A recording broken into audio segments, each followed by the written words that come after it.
आज पूरी दुनिया के अंदर एक साइंस डे भी जो है वो इंटरनेशनल साइंस डे मनाया जा रहा है। उस हवाले से भी जो है वो आज बात करेंगे। आप हमारे साथ ही हैं। आज नाजरीन 10 नवंबर को दुनिया भर में इंटरनेशनल साइंस डे जो है वो मनाया जाता है और इस वक्त भी मनाया जा रहा है।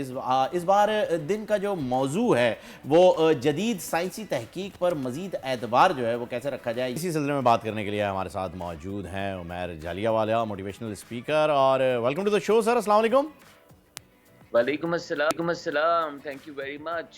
सर शुक्रिया आपका, जब भी आपको ज़हमत देते हैं आप माशाल्लाह से जो है वो आके हमारी रहनुमाई फरमाते हैं। और आज जो इंटरनेशनल साइंस डे मनाया जा रहा है तो मैं तो चाहूँगा कि इसकी शुरुआत उस ऑर्थोडॉक्स के ज़माने से की जाए जब साइंटिस्ट को लोग जो हैं वो दीगर मज़ाहिब के अंदर मार दिया करते थे और वो उनके लिए जो है वो एक समझ लीजिए कि नॉन बिलीवर टाइप की कैफियत रखते थे। साइंस का रिलीजन के साथ जो है वो हमेशा एक झगड़ा रहा है। इस्लाम से पहले के दौर की अगर हम बात करें या कि रिसेंट इस अंग्रेज़ी दौर की बात करें तो एक बड़ी ज़बरदस्त फाइट रही है साइंटिस्ट के दरमियान और एक सोसाइटी पूरी कैथोलिक मौजूद थी जो कि इनके एंटाई जो है खड़ी रही। आज जो है वो साइंस सबके लिए ज़रूरत बन चुकी है। तो मैं चाहूँगा कि थोड़ा सा पस मंज़र भी शेयर कर लीजिए कि कितनी मुश्किलात से गुजर के साइंस आज यहाँ तक पहुँची है। जी बिल्कुल।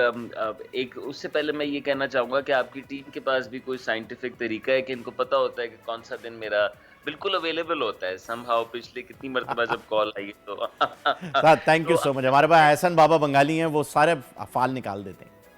जी, आप जिस तरफ इशारा कर रहे हैं ख़ास वो यूरोप की कहानी है जिसमें क्लर्जी और साइंटिस्ट इनके दरमियान कॉन्फ्लिक्ट होता है। गैलीलियो कहते हैं कि दुनिया गोल है और उससे पहले ये एक्सेप्ट किया हुआ है और गलत एक्सेप्ट किया हुआ है कि दुनिया फ्लैट है। ऐसी चीज़ें जो कि रिलीजन में नहीं है, आप जानते हैं कि रिलीजन वालों ने उसके जवाब निकाल लिए क्योंकि ज़ाहिर है वो इंसानों को बॉदर करते थे। लेकिन वो जो जवाब निकाले थे वो जवाब साइंटिफिक नहीं थे, वो साइंटिफिकली वैलिडेटेड नहीं थे। बहुत सारे जवाब इंसान की अपनी थिंकिंग, अपने फ़लसफ़े से लेकिन साइंस स्टैंड करती है क्योंकि साइंस वो फैक्ट है जो कि ऑब्ज़र्वेबल है, जो कि हमेशा होगा, हर जगह पे होगा जब वो राइट कंडीशंस होंगी। तो वो ट्रूथ आप जानते हैं कि सिर्फ़ रिलिजन को नहीं हिलाता, वो इंसान की तारीख़ में बड़े-बड़े लोगों को हिलाता हुआ है। कितने ऐसे लोग गुज़रे हैं जिन्होंने ऐसे ख़यालात दिए जो कि बाद में अनसाइंटिफिक हुए। बिल्कुल। तो what is this scientific thinking and what is this revolution कि इंसान ने कहा कि हम ऑब्जर्वेशन पे, हम टेस्टिंग के ऊपर नताइज ड्रॉ करेंगे ताकि वो नतीजा बार-बार रिपीट किया जा सके। यानी एक चीज़ जो एक जगह पे होती है, लेकिन आप जानते हैं कि इससे पहले जो और इंसान का तालीमी डेवलपमेंट भी इतनी ज़्यादा नहीं थी उस टाइम की, लेकिन ये फ्लिप हो गया है। अब आप देखें तो यूरोप के अंदर क्लर्जी जो है, यानी जो चर्च है, उसका रोल बड़ा डिसाइडेड है उस वक़्त से। यानी उसका काम है लोगों की स्पिरिचुअल नशो-नुमा, उसका नाम है लोगों की इबादत गुज़ारी और उनकी कम्युनिटी को हेल्प करना। लेकिन रियासत के उमूर पे क्लर्जी का इतना कुछ लेना-देना नहीं है अदर देन गाइडिंग द रियासत। इनोवेटिव रियासत सोसाइटी से अलग कर दिया साइंस उनको। उसूलों पे, साइंटिफिक उसूलों पे रियासत को बनाने की ज़रूरत है, ना कि सिर्फ़ और सिर्फ़ रिलीजियस उसूलों पे क्योंकि उसमें बहुत सारी जो अंडरस्टैंडिंग है, वो साइंटिफिक नहीं है। बिल्कुल आपने दुरुस्त फरमाया। अच्छा यहाँ पर ही जो है वो बात कर लेते हैं साइंटिस्ट की। अभी हमने साइंस की बात कर ली कि किस तरीके से जो है वो कितनी लड़ाइयाँ लड़के जो है ये आए हैं।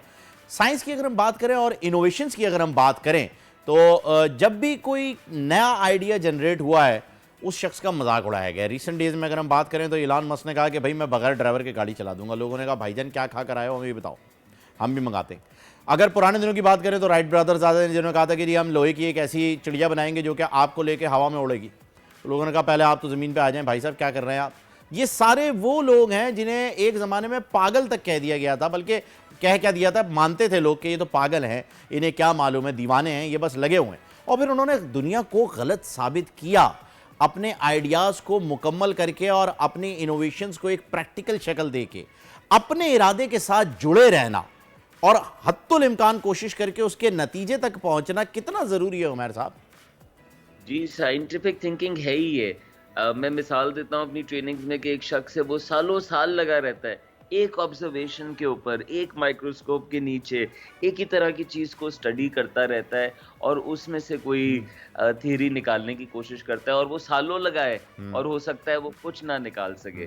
तो इसके लिए तजस्सुस चाहिए, सच ढूँढने का, अल्लाह की बनाई हुई इस कायनात के अंदर तलाश करने का एक तजस्सुस चाहिए। तो साइंसदानों की कहानियाँ बहुत खूबसूरत होती हैं और हर सच 3 मराहिल से गुज़रता है।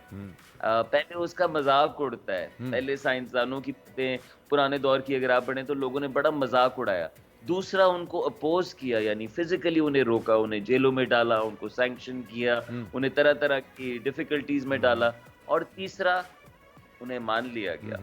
बिल्कुल। तो जो सच होता है वो सेल्फ एविडेंट होता है, वो सिर्फ वक्त की बात होती है। और आप देखें साइंस जो है वो सच का मजमुआ है।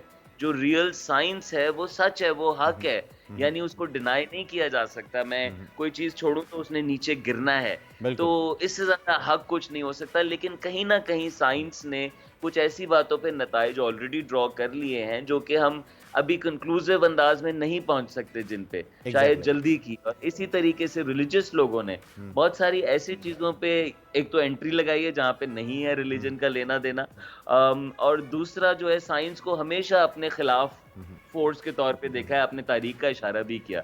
तो साइंस और रिलीजन ऑपोजिट्स नहीं है, बल्कि ट्रू रिलीजन बिल्कुल खिलाफ नहीं हो सकता साइंस की। ट्रू रिलीजन कहता है जो बात हक है, जो बात यहाँ हो जाए उसको तस्लीम कर लो। बेशक उसके उमर साहब, सामने ऐसा ये दुरुस्त है। इसी वजह से आपने जिस लड़ाई का यूरोप में जिक्र किया वो साइंटिस्ट के साथ इस्लाम की कभी भी नहीं रही है। इस्लाम ने हमेशा से जो है वो साइंस को सपोर्ट किया है, बल्कि इस्लामी अगर आप देखें, नताइज देखें, कुरान पाक की रोशनी में अगर आप देखें तो आपको पता चल जाता है कि हर चीज़ के बारे में जो है वो क्लियरली मेंशन किया गया है, जो कि साइंटिस्ट ने बाद में एडमिट भी किया है। Thank you so much Umar Jaliawala साहब, आप हमारे साथ मौजूद थे और आपने बहुत ही जो है वो डिटेल गुफ्तगू आज के दिन पर फरमाई है। सब्सक्राइब करें और बेल दबाएं ताकि कोई खबर रह न जाए।